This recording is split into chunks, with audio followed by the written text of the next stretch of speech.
சாயிரா சாயிரா ஓம் சாயிரா சாயிரா ஓம் சாயிரா சாயிரா அன்பே சாயிரா பேரன்பே சாயிரா அகிலம் தளிக்க ஆத்மா விழிக்க அனுதினம் சாயிரா எங்கள் அன்பே சாயிரா ஒன்றே இறைவன் ஒன்றே பூமிக்கென்றும் சாயிரா சரணம் சாயிரா நன்றே செய்து வாழ்வோம் நாம் ஒன்றே செய்து வாழ்வோம் அன்பே சாயிரா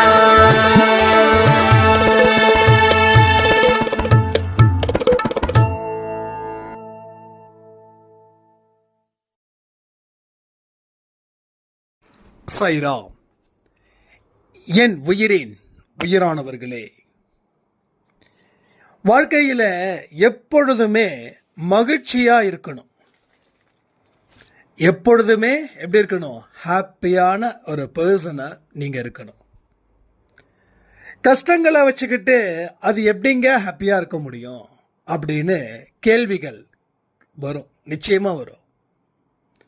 தொடர்ந்து 24 மணி நேரமும் கஷ்டப்படுறவங்க கிட்ட எப்பொழுதும் ஹாப்பியாக இருங்க அப்படின்னா எனக்கிட்ட என்ன சொல்லுவாங்க அப்படின்னு எனக்கு நல்லாவே தெரியும். உங்கள் வாழ்க்கையில் பட்ட கஷ்டத்தை நீங்கள் தினமும் நினச்சிக்கிட்டு இருக்கிறதால சந்தோஷம் வந்துடுமா? வராது. அப்போ இது வரைக்கும் நடந்த விஷயங்கள் நல்லதுக்குன்னு நினச்சிக்கிட்டு ஏதோ ஒரு பெரிய ஆபத்தில் இருந்து கடவுள் என்னை காப்பாற்றினதுக்காக இந்த துன்பத்தை கொடுத்துருக்காங்க அப்படின்னு சொன்னால் உங்களுக்கு சந்தோஷம் வருமா? அதாவது கடவுளுடைய கணக்கு, மனுஷன் கணக்கு, இந்த ரெண்டு கணக்குமே முற்றிலும் வேறுபட்டது.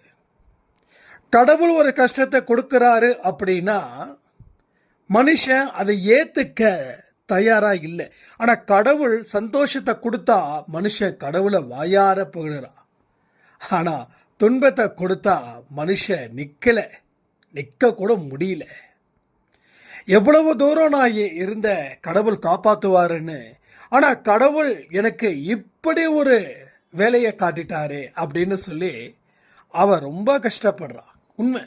உண்மை இல்லாமல் இல்லை. ஆனால் நடக்க வேண்டிய விஷயங்கள் ஒவ்வொன்றா உனக்கு நடந்தே தீரும் அப்படின்னு பெரியவங்க சொல்லுவாங்க. அதை நம்ம கேள்விப்பட்டிருக்கோமா இல்லையா? நாம் என்னதான் தெளிவாக இருந்தாலும் முடிவை எடுத்தாலும் சில இடத்துல பிரச்சனைகள் வரதான் செய்யுது. அதற்கு காரணம் நம்முடைய பாவம். இது எல்லாருக்கும் தெரியும். ஆனால் துன்பப்படும் போது இந்த பாயிண்ட்டை நாம் மறக்கிறோம். அதாவது இத்தனாம் தேதியில் இத்தனை மணி நேரத்தில் நீ கீழே விழுந்து அடிபடுவ அப்படின்னு உனக்கு தலையில் எழுதி இருந்துச்சு அப்படின்னா அந்த அன்னைக்கு அது நடக்கும். ஆனால் கடவுளுடைய அருள் பெற்றவர்களுக்கு ஒரு ஃபார்மாலிட்டிக்காக நடக்கும். நம்ம திடீர்னு வண்டியில் போயிட்டுருப்போம், திடீர்னு பார்த்தா ஒரு கல் தடுக்கும், காலில் சின்னதாக ரத்தம் வரும். ஏன்னா உனக்கு அந்த நேரத்தில் அந்த ஒரு கல்லில் உன் கர்மா ஏதோ கணக்கு வச்சிருக்குது அப்படின்னு. நல்ல வேளை தலை உடைஞ்சா, கை உடைஞ்சா, கால் உடைஞ்சா, 6 மாதம் ட்ரீட்மெண்ட் இருக்கிற மாதிரியான ஒரு ஃப்ராக்சர் வந்துச்சுன்னா, அப்போது இந்த கல் என் காலில் பட்டு ரத்தம் வந்தது. ஒரு கணக்கின்படி அந்த விதி, அந்த தீர்ப்பு, அந்த தண்டனை பெறப்பட்டது. அப்போது எது நடந்தாலும் நன்மைக்கேன்னு சொன்னவர் சும்மா சொல்லிட்டாரா? இல்லை. எது நடந்தாலும் நன்மைக்குன்னு ஏன் சொன்னார், எதுக்கு சொன்னாருன்னா, ஏற்கனவே உனக்கு கண்ணுக்கு தெரியாத பாவங்கள் நிறைய செஞ்சிருக்க. அது உனக்கு இந்த நேரத்தில் நடக்குது. அது துன்பத்தை தான் கொடுக்கும். ஆனால் உனக்கு ஏற்கனவே தெரிஞ்ச ஒரு விஷயம் உனக்கு மறந்துடுச்சுன்றதுக்காக, இல்லை உன் ஞாபகத்தில் வரலன்றதுக்காக அது இல்லைன்னு ஆகிடாது. அதாவது நான் ஒருத்தர்கிட்ட ஒரு 20,000 ரூபா வாங்கியிருக்கேன்னு வச்சுக்கோங்க. நான் அவர்கிட்ட வாங்கினதே நான் மறந்துட்டேன்னு வச்சுக்கலாம். உண்மையாக நான் மறந்துட்டேன். சரி, நான் தான் மறந்தேன். கொடுத்தவர் மறப்பாரா, மறக்க மாட்டாரா? ஒருவேளை கொடுத்தவரும் மறந்துட்டாருன்னா பிரச்சனை இல்லை. ஆனால் கொடுத்தவர் எப்பெல்லாம் என்னோட முகத்தை பார்க்குறாரோ, எப்பெல்லாம் வாட்ஸ்அப்பில் என்னுடைய ஸ்டேட்டஸை பார்க்குறாரோ, அப்போல்லாம் அவர் நினைப்பார், நம்மக்கிட்ட காசை வாங்கிட்டு ஸ்டேட்டஸை மட்டும் எப்படி வச்சுருக்கிறான் பார்த்தியா அப்படின்னு.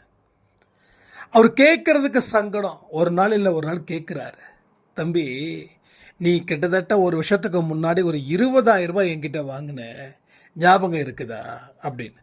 உடனே நாம் சொல்லுவோம், எப்போ நானா வாங்கினேனா, ஞாபகம் இல்லையே அப்படின்னு. அவர் மறுபடியும் எல்லா கதையும் சொல்லுவார். அந்த நிலைமையில் நீ இருந்த, இந்த நிலைமையில் நான் இருந்தேன், அப்போ நீ கேட்ட, நான் கொடுத்தேன், ஞாபகம் இருக்குதா? ஓ ஆமாங்க ஞாபகம் இருக்குது, சாரின்னு ஒரு ஒத்த வார்த்தையில் முடிச்சுட்டு போயிட்டே இருப்போம். அது 2 வருஷமாக அவர் பட்ட கஷ்டம் அவருக்கு மட்டும்தான் தெரியும். அப்போது கடவுள் எல்லா விஷயத்தையும் ஞாபகம் வச்சுருக்கார், அவர் மறக்க மாட்டார். ஆனால் மனுஷன் மறப்பான். அப்போ போன ஜென்மத்தில், அதுக்கு முந்தின ஜென்மத்தில் செஞ்ச பாவங்கள் இருக்கே, அதற்கு உரிய நேரத்தில் அதற்கு உண்டான தண்டனைகளை இந்த ஜென்மத்தில் கொடுக்கக்கூடாதா? இல்லை உங்கள் தப்பு செஞ்சு அடுத்த 10 நாளுக்குள்ளே தண்டனை கொடுக்கணும்னு கடவுளுக்கு யாராவது சொல்லியிருக்காங்களா? அப்படிலாம் இல்லை. அந்த கணக்கே இல்லை. அவர் கணக்கே வேறு. அதான் சொன்னேன், மனுஷன் கணக்கு வேறு, கடவுள் கணக்கு வேறு. ஓகேவா? இந்த கணக்கையும் அந்த கணக்கையும் டேலி பண்ணவே முடியாது. அதான் பகவத்கீதையில் அழகாக சொன்னாங்க, என்ன நடந்தாலும் அதை ஏற்றுக்கோப்பா, எல்லாமே உனக்கு ஒரு கழிவு தான். என்ன கழிவு? பாவத்தில் இருந்து ஒரு கழிவு தான். அதனால் இந்த நேரத்தில் இந்த தண்டனை கிடைச்சதுக்கே நினச்சி சந்தோஷப்பட்டுக்கோ. அந்த சந்தோஷத்தோட நீ வாழு. அப்போ தான் அடுத்த ஒரு வெற்றியை உன்னால் பெற முடியும். ரைட்டா? இப்போ உங்கள் வாழ்க்கையில் துன்பம் வந்திருக்குது, அது வந்திருக்குது, இது வந்திருக்குது, எப்படி என்னால் ஹேண்டில் பண்ண முடியும் அப்படின்னு நம்ம பலமாக கேட்குறோம், சத்தமாக அழுகுறோம். அழுவுறதால ஒன்றும் புண்ணியம் கிடையாது. ஆனால் புரிஞ்சுக்கிட்டா அழுக நின்றுடும். நீ அழுவுறதுக்கு இவனை நீ அழ வச்ச, அதனால தான் உனக்கு இந்த அழுக அப்படின்னு சொல்லி ப்ரூஃப் பண்ணிட்டா உங்கள் அழுக நின்றுடும். பட் எதனாலையோ நம்ம அழுதுகிட்டு இருக்கோமே, இன்னும் நம்மளை காயப்படுத்துகிறாங்க, கஷ்டப்படுத்துகிறாங்கன்னு சொன்னால் அந்த அழுக எத்தனை வருஷம் ஆனாலும் அந்த அழுக 100% நிற்கவே நிற்காது. இப்போ உங்கள் அழுகை எதனால் வந்தது அப்படின்றது தான் முக்கியம். இன்னொருத்தனை அழ வச்சதால நீ அழுதுகிட்டு இருக்க, இதை புரிஞ்சுக்கிட்டா உன் அழுக நின்றுடும். இதை புரிஞ்சுக்கலைன்னா இந்த ஜென்மத்தில் இல்லை, வரக்கூடிய ஜென்மத்திலையும் நீ அழுதுகிட்டு தான் இருப்ப. என்னைக்கு புரிஞ்சு படித்தோமோ அப்போ தான் பாடத்தில் தேர்ச்சி அடைய முடியும். படிக்காமலே புரியாமலே இருந்தால் அதே வகுப்பில் தான் உட்காந்துருக்கணும். கடைசியில் நீ கிளம்பு, ஏஜ் பார் ஆகிடுச்சு, இதுக்கு மேலே படிக்க முடியாதுன்னு சொல்லி தூக்கி எரிஞ்சிருவாங்க. புரியுதா? ஸோ அப்படிப்பட்ட ஒரு வாழ்க்கை பயணம்தான் இந்த பயணம். இந்த பயணத்தில் நீங்கள் சிறப்பாக படிச்சிட்டிங்கன்னா தேர்ச்சி அடையலாம். நீங்கள் 100க்கு 100 மார்க் வாங்கணும்னு கூட அவசியம் இல்லை. உங்களால் முடிஞ்சதை படிங்க, பாஸ் ஆகுங்க. அடுத்தது உங்களுக்கே நல்ல மதிப்பெண் வாங்கணுன்ற தாட் உங்களுக்கு வரும். உங்கள் மனசை அங்கே கொண்டு போய் செலுத்துங்க. உங்கள் மனசு வேறு எங்கேயோ ஒன்று இருக்குது, அதுதான் பிரச்சனை. அந்த இடத்துல இருந்து இந்த இடத்துக்கு மாற்றினா பிரச்சனைகள் தீர்ந்துடுதுன்னு சொல்லி பீரோவை மாற்றினீங்க, வீட்டில் இருக்கக்கூடிய கிச்சன் ரூமை மாற்றினீங்க, வீட்டு வாசலில் இருக்கக்கூடிய வாசலை மாற்றினீங்க. ஏன்னா இது மாறுனா இங்கே பணம் குழிக்கும்னு. அதெல்லாம் நாம் செய்கிறோம். ஆனால் செலவே இல்லாத ஒரு விஷயத்த செய்ய மாட்டேங்கிறோம். செலவே இல்லாதது தான் மனமாற்றம். அங்கே இருக்கிற கவனத்தை இங்கே வை, இங்கே இருக்கிற கவனத்தை அங்கே வை, வச்சுட்டா பிரச்சனை தீர்ந்துது. வாழ்க்கையில் உனக்கு இருக்கக்கூடிய அத்தனை துரதிர்ஷ்டமும் இந்த நொடி இந்த இடத்துல அது அத்தனையுமே தீர்க்கப்பட்டது. தலைக்கு வந்தது என்னாச்சு? தலைப்பாகையோட போயிடுச்சுன்னு சொல்லுவாங்க. ஸோ உன்னோட தலைப்பாகை காப்பாத்திருச்சு. உன் தலைக்கு குறி வச்சாங்க, ஆனால் தலைக்கு மேலே இருக்கக்கூடிய அந்த தலைப்பாகை காப்பாத்திருச்சு. துணி தான் கிழிஞ்சிச்சு, தலை கிழியல, தலை உடையில, தலை அடிக்கலை. புரிஞ்சுதா உங்களுக்கு? ஆக மொத்தம் என்னதான் கஷ்டம் வந்தாலும் அது நமக்கு லாபமாக தான் இங்கே இருக்குது. ஆனால் அதை நீங்கள் உணரலைன்னா அது கஷ்டமாகவே உங்கள் கண்களுக்கு முன்னாடி காட்சி அளிக்கும். திடீர்னு இரவு நம்ம வீட்டு தோட்டத்தில் போகும்போது திடீர்னு பார்த்தா இன்னமும் நெளிஞ்சு வளைஞ்சு ஒன்று இருக்கும். நாம் என்ன நம்ம ஐயோ பாவம் சாரி பாம்பு அப்படின்னு சொல்லுவோம். அதுக்கப்புறம் பார்த்தா லைட்டெல்லாம் அடித்து பார்த்தா அது வெறும் கயிறு. ஸோ எப்படி இதுக்கு முன்னாடி அந்த கயிறு பாம்பாக தெரிஞ்சுது, இப்போ அந்த பாம்பு எப்படி கயிறு ஆச்சுன்னா, அப்போ நம்ம பார்த்தது ஒரு பயத்தில், அதனால் அது அந்த கயிறு பாம்பாக தெரிஞ்சுது. இப்போ உண்மையாக பார்த்தோம், இப்போ என்னாச்சு, பாம்பு கயிறாக மாறிடுச்சு, அவ்வளோதான். அப்போ ஆழ்ந்த அறிவு ஒன்று இருந்துச்சுன்னா அதை நிச்சயமாக நாம் அழகாக அற்புதமாக பெற்றுக்கொள்ள முடியும். எதை? நன்மைகளை. ஆழ்ந்த அறிவு இல்லை அப்படின்னா நன்மைகள் பெற முடியாது, தீமைகள் மட்டும்தான் பெற முடியும். இது இறைவன் கணக்கு. இறைவன் கணக்கை கிட்ட நீங்கள் நிற்க போகிறீங்களா, இல்லை நீங்களே ஒரு கணக்கை போட்டு தப்பு தப்பாக பயிற்சிகளை வச்சுக்கிட்டு வாழ்ந்து என்ன பண்ண போகிறீங்க?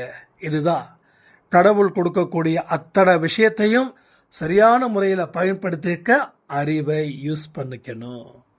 இன்றைக்கி காலையில் கூட கொடுத்த பதிவில் அதான் சொல்லியிருக்கோம். 5 அறிவு இருக்கக்கூடியது சிறப்பாக தன்னுடைய அறிவை பயன்படுத்தி தன்னுடைய ஆயுட்காலத்தை முடிக்குது. ஆனால் 6 அறிவு இருக்கக்கூடிய மனிதன் தன்னுடைய ஆயுட்காலம் 120 வருஷத்தை 60 வருஷத்துக்குள்ளே முடிக்கிறான். 40 வயசுக்கு மேலே மாத்திரை இல்லாமல் அவன் வாழ்க்கை இல்லை. அப்படின்னா என்ன அர்த்தம்? அவனுடைய வாழ்க்கை முறையில் ஏகப்பட்ட தொந்தரவுகளும் கஷ்டங்களும் இருக்குது. நாம் நினைக்கிறோம் பாரங்கள் சுமக்கிறதால அப்படின்னு. ஒரு 1000 கமெண்ட் பண்ணியிருந்தாங்க. 5 அறிவு படைச்சதெல்லாம் பாரம் சுமக்கலை, ஆனால் மனிதன் பாரம் சுமக்கிறான். மனிதன் பாரம் சுமக்கிறான்னு யார் சொன்னா? மனிதன் யாருடைய பாரத்தையும் சுமக்கலை, அவனுடைய பாரத்தை தான் சுமக்கிறான். அதாவது நம்ம குழந்தைங்களை நம்ம என்றைக்குமே என்ன பண்ணுறோம், கஷ்டம் தெரியாமல் வளர்க்கணும்னு நினைக்கிறோம்.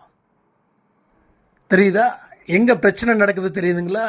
இப்போது கஷ்டம் தெரியாமல் வளர்க்கணும் அப்படின்னு நினைக்கிறது நல்லது தான், நான் தப்பு சொல்லவே இல்லை. கஷ்டம் தெரியாமல் வளர்த்தா அவன் கஷ்டப்படுறத வேறு யார் கஷ்டப்படுவா? வயதான காலத்தில் நீங்கள் எவ்வளோ கஷ்டத்தை ஏற்படுத்திக்க முடியும்? அந்த பாரம் உங்கள் பாரம் இல்லை, மற்றவங்க பாரம் தான் உங்கள் மேலே இருக்குது. நல்லா யோசிச்சு பாருங்கள், உங்களுக்கு எந்த பாரமும் இல்லை. ஸோ எந்த தனிப்பட்ட மனுஷனுக்கும் அவனுடைய பாரமே இல்லை, அடுத்தவனுடைய பாரத்தை தான் தாம் பாரத்தில் ஏற்றி வச்சுக்கிறான். அதுதான் பிரச்சனை. குழந்தைங்க மேலே அன்பு வைங்க, அக்கறையும் வைங்க, அடியும் கொடுங்க, அன்பும் கொடுங்க. எல்லாமே ஹிட்லர் மாதிரி இருக்க வேண்டாம், அன்னை தெரசா மாதிரி இருக்க வேண்டாம். அடிக்கிற இடத்துல அடித்து சொல்லிக் கொடுக்கணும், பாசம் வைக்கிற இடத்துல பாசம் காட்டி சொல்லிக் கொடுக்கணும். ரெண்டையும் எல்லாமே எக்ஸ்ட்ரானரி போட்டிங்கன்னா வேலைக்கு ஆகாது. அடித்தே தான் நான் வளர்ப்பேன்னா பையன் வளர மாட்டான். பாசத்தை கொடுத்தே தான் வளர்ப்பேன்னா பையன் மதிக்க மாட்டான், பயம் இல்லாமல் ஆடுவான். நீங்கள் அடிக்கலைன்னா ஊரில் இருக்கிறவன் அடிப்பான். இது நம்ம வீட்டில் இருக்க பெரியவங்க சொல்லுவாங்க, பசங்களை அப்பா அம்மா அடிச்சும் வளர்க்கணும், பாசம் காட்டி வளர்க்கணும். அடித்து வளர்க்க மாட்டேன் என் குழந்தைய அப்படின்னா ஊரில் போகிறவன் வரவெல்லாம் அடிப்பான். ஏன் அடிப்பான்னா, வீட்டுக்கு அடங்காதவன் வெளியில் அடங்க மாட்டான். இப்போ வீட்டுக்கு அடங்கலைன்னா அம்மா அப்பா சரி என் பையன் பாவம் செல்லம் தங்கம் வைரம் பட்டு அப்படின்ட்டு போயிடுவாங்க. ஆனால் வெளியில் இருக்கிறவங்களும் அதை பொறுத்துக்க முடியுமா என்ன? இப்போ வீட்டில் குறும்பு பண்ணால் நம்ம மன்னிச்சிடுவோம், ஆனால் வெளியில் குறும்பு பண்ணால் மன்னிக்கிறதுக்கு எல்லாருமே ஜீசஸ் கிடையாது இல்லை, எல்லாருமே புத்தர் கிடையாது இல்லை.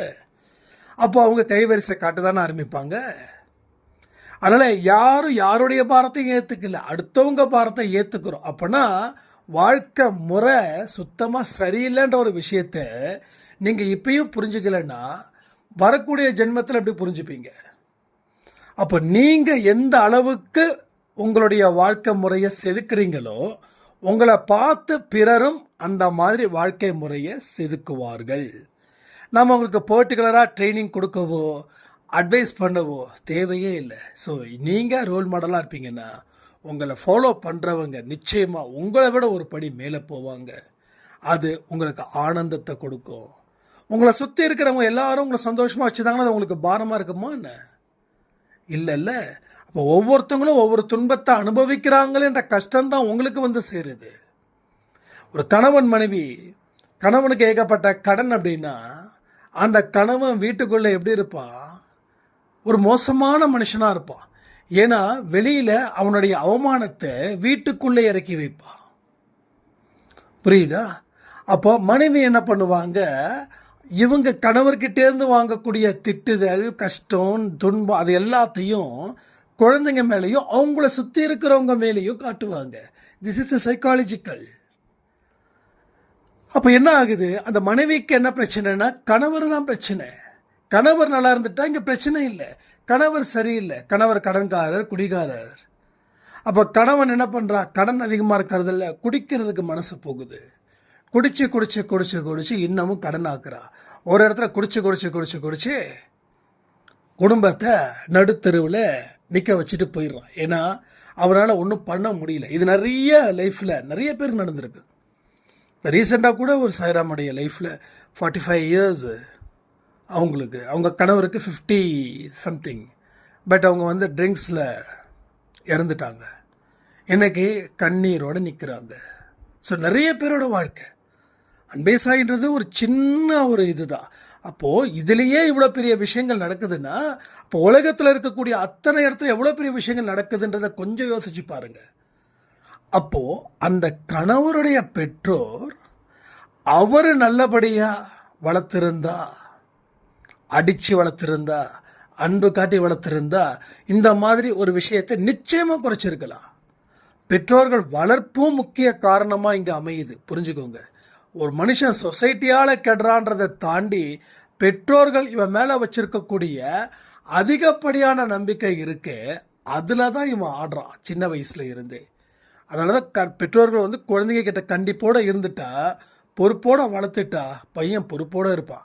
1000 கெட்ட போனவர்கள் மத்தியில் கூட அவன் ஜெயிப்பான். இதெல்லாம் ஒரு பெரிய உதாரணமாக நிறைய பேரை சொல்ல முடியும், எக்கச்சக்கமான பேரை சொல்ல முடியும்.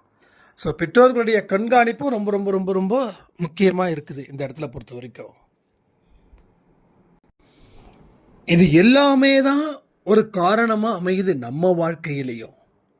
அப்போ நாம் இனிமேலாவது என்ன பண்ணணும், நம்ம வாழ்க்கையை ஆன்மீக வாழ்க்கைக்குள்ளே கொண்டு வர முயற்சி செய்யணும். ஆன்மீக வாழ்க்கைக்குள்ளே கொண்டு வர முயற்சிகள் செய்யணும். அப்போ ப்ராக்டிக்கல் வாழ்க்கையை வாழணுமே அப்படின்னு யோசிக்கிறவங்களுக்கு இன்னைக்கு வாழ்க்கையில் ப்ராக்டிக்கல் வாழ்க்கையில் வாழணும்னா ஆன்மீக வாழ்க்கையும் இருந்தால் மட்டும்தான் உங்களுடைய பொறுமையும் நம்பிக்கையும் அதிகரித்து வாழ்க்கையில் வெற்றி பெற முடியும். லைஃப்பில் சக்ஸஸ் ஆகணும் அப்படின்னா பொறுமையும் நிதானமும் நம்பிக்கையும் முக்கியமாக இருக்குது. பட் இது இல்லாமல் எதையுமே செய்ய முடியாது. ஆனால் இது யாரும் ஒத்துக்கிறது தயாராக இல்லை.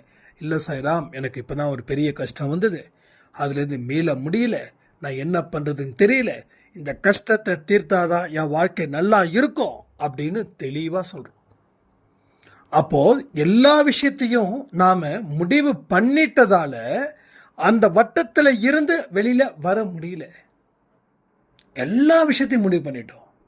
இந்த வாழ்க்கை எப்படி, கடவுள் நீங்களா இல்லை உங்கள் படித்தவரான்னு தெரியல, நீங்களே கடவுளாக இருந்து நீங்களே உங்கள் வாழ்க்கையை டிசைட் பண்ணதால் உண்மையான கடவுள் வந்தாலும் அவர் பொய்யான கடவுளாக நீங்கள் நினைக்கிறீங்க. பிரச்சனை எங்கே ஆரம்பிக்குதுன்றதை கொஞ்சம் யோசித்து பாருங்கள். உங்கள் லைஃப்பில் இந்த மாதிரி இடத்துல தான் பல விஷயங்களை நீங்கள் தப்பு செஞ்சுக்கிட்டே இருக்கீங்க. அதனால தான் ஒரு உறுதியான பார்வையும் உறுதியான மனதும் உறுதியான முயற்சி உறுதியான உழைப்பு எதுவுமே இல்லாமல் இங்கே இருக்குது உங்கள் வாழ்க்கை. லைஃப்பில் வந்து நான் ஒன்றேன்னு சொல்கிறேன், ஹானஸ்டாக இருந்தால் ஜெயிக்கலாம், போல்டாக இருந்தால் ஜெயிக்கலாம், அதாவது தைரியமாக இருந்தால் ஜெயிக்கலாம். தைரியம் இல்லைன்னா ஜெயிக்க முடியாது. பயம் இருந்தால் வாழ்க்கையில் தோக்க மட்டும்தான் முடியும். சில பேருக்கு எப்போ பார்த்தாலும் பயம், தெனாலி படத்தில் வர கமல் மாதிரி, அதை பார்த்தா பயம், இதை பார்த்தா பயம். ஆனால் சில பேர் வெளியில் சொல்லுவாங்க, சில பேர் வெளியில் சொல்ல மாட்டாங்க. வாழ்க்கையில் பெரும்பாலானோர் தோற்றதுக்கு ஒரே காரணம் தெரியுமா, நெஞ்சில் பயம். நெஞ்சில் பயம். இதுக்கு மேலே நம்மளால் முடியாதுன்னு ஒரு தீர்மானத்தை பயத்தின் மூலமாக முடிவு செய்கிறாங்க. அதன் மூலமாக வரக்கூடிய பிரச்சனைகள் தான் வாழ்க்கையில் இன்றைக்கி இப்பேற்பட்ட ஒரு சித்திரவதையை அனுபவிச்சுக்கிட்டே இருக்காங்க இன்னைக்கு வரைக்கும். அப்போ இதில் இருந்து மீளணுன்ற ஆசை இருக்குது, ஆனால் மனசு வைக்க மாட்டேன்றாங்களே. மனசு வச்சாதானே எல்லா விஷயமும் நடக்கும். மனசு வைக்கலைன்னா என்ன நடக்க போகுது, எப்படி நடக்க போகுது? கொஞ்சம் திங்க் பண்ணி பாருங்கள் உங்கள் லைஃப்பில். நீங்கள் ஸ்கூல் படிக்கும்போதோ காலேஜ் படிக்கும்போதோ இருந்த தைரியம் இப்போ இல்லை. அப்போ தைரியமாக இருந்ததால தான் நீங்கள் தாண்டினீங்க எல்லா விஷயமும். அப்போ நீங்கள் சொல்லலாம், இல்லை எங்கள் பேரண்ட்ஸ் இருக்காங்க அப்படின்னு. இப்பயுமே பேரண்ட்ஸ் கடவுள் ரூபத்தில் இருக்காங்களே, ஏன் அதை நம்பலை? அப்போ கண்ணுக்கு தெரிஞ்ச உயிரை தான் நம்புறீங்க, கண்ணுக்கு தெரியாத கடவுளை நம்புறது கொஞ்சம் கஷ்டமாக இருக்குதுன்னு நினைக்கிறேன். ஏதாவது ஒரு பிரச்சனை வந்தால் கடவுள் காப்பாற்றுவார்ன்ற நம்பிக்கையை வச்சுக்கிட்டு நீங்கள் உங்கள் கடமையை செஞ்சுருந்தா உங்கள் பிரச்சனைகள் தீர்ந்திருக்கும். ஆனால் பிரச்சனைகள் வரும்போது உங்கள் கடமைகளை கூட செய்யாமல் அந்த ப்ராப்ளத்தை பற்றியே ஏன் நினச்சிட்டு இருக்கீங்க? நான் தைரியசாலின்னு சொல்கிறீங்க, ஆனால் உங்கள் தைரியம் ஏன் வாழ்க்கையில் எடுபடலை? ஏன் வாழ்க்கையில் இவ்வளோ பெரிய தோல்வி? பதில் என்ன? அப்போ ஏதாவது ஒரு பதில் இருக்கணும்ல, அந்த பதிலை முதல்ல சொல்லணும்ல. அப்போ உண்மையிலேயே உங்களுக்கு தெரியலையா, இல்லை தெரிஞ்சாலும் அது வெளியில் சொல்கிறதுக்கு அச்சப்படுறீங்களா? நம்ம ஆட்கள் எப்படின்னா, எனக்கு பயமாக இருக்குதுன்னு வெளியில் யாரும் சொல்ல மாட்டாங்க. பயம்னு இது சொல்லிடவே கூடாது. அது ஆணாக இருக்கட்டும் இல்லை பெண்ணாக இருக்கட்டும். அப்போ நமக்கு என்னென்ன பயம் இருக்குதோ அது எல்லாருக்கும் அந்த பயம் இருக்கும். ஒரு ஜென்ரலாக ஒரு மனுஷனுக்கு எல்லா இடத்துலையும் பயம் இருக்கும். ஃபினான்ஷியல் ரொம்ப வீக்காச்சுன்னா குடும்பத்தை எப்படி காப்பாற்றுவான் அப்படின்னு ஒரு ஆணுக்கு பயம் இருக்கும். பெண்ணுக்கு என்ன பயம் இருக்கும்? குடும்பத்தை எப்படி நடத்துறதுன்ற பயம் இருக்கும். ஸோ எல்லாருக்கும் பயம் இருக்கும். ஒரு பயத்தை வெளிப்படையாக பேசிட்டா அதில் நம்பிக்கை பிறக்கும். ஆனால் யாரும் வெளிப்படையாக பேச இங்கே தயாராக இல்லை. முதல்ல உங்களுக்கிட்ட நீங்கள் வெளிப்படையாக இருக்கீங்களா? உங்கள் பலத்தை ஒத்துக்கிறீங்களா? சரி, பலத்தை ஒத்துக்கிறீங்க, உங்கள் பலகீனத்தை ஒத்துக்கிறீங்களா? ஒத்துக்கவே மாட்டீங்க. ஸோ வெளியில் எந்த மனுஷங்கிட்டையும் என்னோட தோல்வியை ஒத்துக்கக்கூடாதுன்னு சொல்கிற நீங்கள் உங்கள் தோல்வியை கூட உங்களால் ஒத்துக்க முடியல. அந்த அளவுக்கு உங்ககிட்டயே உங்களுக்கு ஈகோ, உங்ககிட்டயே உங்களுக்கு ஈகோ. ஸோ நான் பலசாலி அப்படின்னா ஒத்துக்கிறோம், ஆனால் நான் பலகீனமானவன் அப்படின்னா ஒத்துக்க மறுக்கிறோம். ஒத்துக்கிட்டாதான் அடுத்த கட்டம், ஒத்துக்கலைன்னா அதே கட்டம் இல்லை அதுக்கு கீழே இருக்கக்கூடிய கட்டம் இருக்குது பாருங்க, அது உங்களுக்கு சொந்தமாக போயிடும். எல்லா விஷயமும் அப்படிதான். எல்லா மனுஷங்களும், நானும் நீங்கள் மட்டும் இல்லை, உலகத்தில் பிறந்த அத்தனை மக்களும் இதுதான். வீம்புக்குன்னு தான் நம்ம நிற்கிறோம், வீம்புக்குன்னு தான் நிற்கிறோம். ஆனால் நமக்குள்ளே இருக்கக்கூடிய அந்த நெருப்பு எரியவே மாட்டேங்குது. அது அப்படியே புகஞ்சிக்கிட்டே தான் இருக்குது. அந்த நெருப்பு எரிஞ்சாதான் வாழ்க்கை சூடு பிடிக்கும். சூடு சொரணம் இல்லையான்னு கேட்பாங்கல்ல பெரியவங்கெல்லாம். என்ன தெரியுமா? சூடும் சொரணை இருந்தால் நீ உயிரோடு இருக்குன்னு அர்த்தம். அப்போ நீ உயிரோடு தானே இருக்க.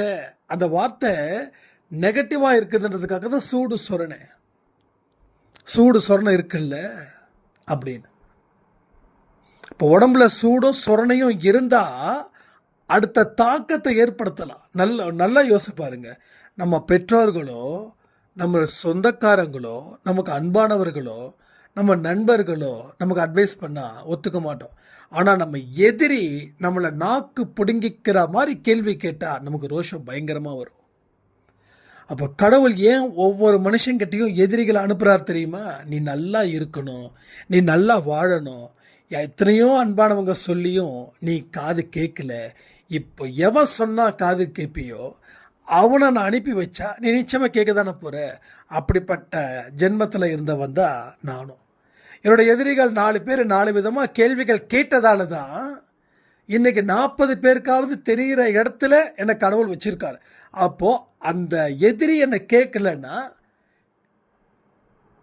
இந்த சந்தோஷ் அப்படின்றவனை யாருக்குமே தெரியாது. அப்போ எதிரிகளுக்கு தான் நான் நன்றிகள் சொல்லணும். அப்போ கடவுள் என்ன நினைக்கிறாரு? இவனை எப்படியாவது அன்பான வழியில் திருத்தலான்னு நினைக்கிறாரு. இவன் திருந்துற மாதிரி தெரியல. உடனே அடுத்த ஒரு விஷயத்தை முடிவு பண்ணுறாரு. நாம் என்ன பண்ணலாம்? பேசாமல் எவன் சொன்னா இவன் கேட்பானோ அவனை இவன்கிட்ட அனுப்பி வைக்கலாம் அப்படின்னு சொல்லி இந்த மாதிரியான ஆட்களை அனுப்பி வைக்கிறாங்க. அப்போ அவன் கேட்குற ஒரு கேள்விக்கும் நமக்கு பதில் வாழ்க்கையில் நம்ம தெரியப்படுத்துகிறோம். அதனால தான் நான் சொல்கிறேன், எதிரிகள் வந்தால் நான் உண்மையிலேயே மனதார அவங்கள வரவேற்கிறேன், அவங்களுக்கு நன்றிகள் செலுத்துகிறேன். ஏன்னா அவங்க நம்மளை எதிர்த்து பேசும்போது நமக்கு இன்னும் சில விஷயங்கள் சூடு பிடிக்கும். அது வாழ்க்கையில் இன்னும் நம்மளை தூக்கிட்டு போகும். அதாவது இப்படிலாம் பேசிட்டாங்களே, அவங்க முன்னாடி வாழணும் அப்படின்றதெல்லாம் சத்தியமாக என்றைக்குமே கிடையாது. அப்படிப்பட்ட ஒரு விஷயத்தை இன்னைக்கு வரைக்கும், ஏன் நான் பிறந்ததுலேருந்து இன்னைக்கு வரைக்கும் அந்த மாதிரி ஒரு நிலைப்பாட்டை நான் எடுக்கவே இல்லை. என்னுடைய வாழ்க்கையை நான் வாழணுன்றதை தாண்டி என் வாழ்க்கையை பிறருக்காக நான் வாழணுன்ற தாட் ஆஃப் ப்ராசஸிங் எனக்கு இருந்ததே கிடையாது. அப்படி இருந்துட்டா நம்ம தோற்று போயிடுவோம். பல பேரோட வாழ்க்கை அப்படி தான். அவன் அவ்வளோ தூரம் பேசிட்டான், இவன் இவ்வளோ தூரம் பேசிட்டா, அவன் முன்னாடி நான் வாழ்ந்து காட்டி அவங்க தலைக்குனிவை ஏற்படுத்துவேன் அப்படின்னு நினச்சி நீங்கள் வாழ்ந்தீங்கன்னா தலைக்குனிவு அவங்களுக்கு இல்லை, உங்களுக்கு தான் அந்த தலைக்குனிவு ஏற்படும். இதை எழுதி வச்சுக்கோங்க. இதை எப்பயுமே எழுதி வச்சுக்கோங்க. எஸ், இது 100% இப்படி தான். ஸோ வாழ்க்கையில் நீங்கள் ஏன் திரும்ப தோற்று போகிறீங்க? அடுத்தவனை கிட்ட போட்டியாக நினச்சி நீங்கள் தோற்று போகிறீங்க. உங்கள் போட்டியை உங்களுக்குள்ளே கொண்டு வாங்க. அடுத்தவன் வளரட்டும்னு நினைங்க. உங்கள் எதிரிகளாக இருந்தாலும் சரி, அவங்கள மோசமான ஒரு ஆளாக நினைக்காதீங்க. அது ரொம்ப ரொம்ப இம்பார்ட்டன்ட். நீங்கள் நினச்சிட்டிங்க அப்படின்னா நீங்கள் மோசமான மனிதர்களாக மாறிவிடுவீர்கள். ஸோ நிச்சயமாக இந்த பதிவு உங்கள் வாழ்க்கையை மாற்றும். ஸோ துன்பங்கள் அப்படின்றது துன்பங்கள் இல்லை, வெற்றி அப்படின்றதும் வெற்றியும் அல்ல. ஸோ துன்பமெல்லாம் ஒரு மனுஷனை அழிக்கும் அப்படின்னு சொன்னால் சத்தியமாக நான் நம்பவே மாட்டேன். நீங்கள் நேர் வழியில் நடக்கும் போதும் உங்களுக்கு துன்பங்கள் வருதுன்னா நீங்கள் சந்தோஷமாக இருங்க. கடவுள் ஒரு படிப்பை சொல்லி கொடுக்குறாரு. அந்த படிப்பை நீ ஒழுங்கா படிச்சிட்டா நீ நல்ல மார்க் வாங்குவேன்னு கடவுளுடைய தாட்டுங்க. அப்போ துன்பங்கள் என்பது உங்கள் வாழ்க்கையை வாழ வைப்பதற்கான ஒரு பயிற்சி பள்ளிக்கூடம். கடினமான புத்தகத்தை, கடினமான வகுப்பை, கடினமான பாடத்தை படித்தா நம்ம வாழ்க்கை நல்லா இருக்கும்ல. IAS, IPS இது மாதிரியான படிப்புகளை படிக்கும்போது எவ்வளவு பெரிய ஒரு மரியாதை கொடுப்பாங்க மக்கள். ஸோ கஷ்டப்பட்டு படிக்கிறதால, தியாகம் பண்ணி படிக்கிறதால உன் வாழ்க்கையில் நீ சந்தோஷமாக வாழுவ. அதே போல் துன்பத்தையும் இஷ்டப்பட்டு படித்து பாரு, உன் வாழ்க்கையில் தவிர்க்க முடியாத சக்தியாக நீ மாறுவேன்னு சொல்லி இந்த பதிவை நான் முடிக்கிறேன். ஜெய் சாய்ராம்.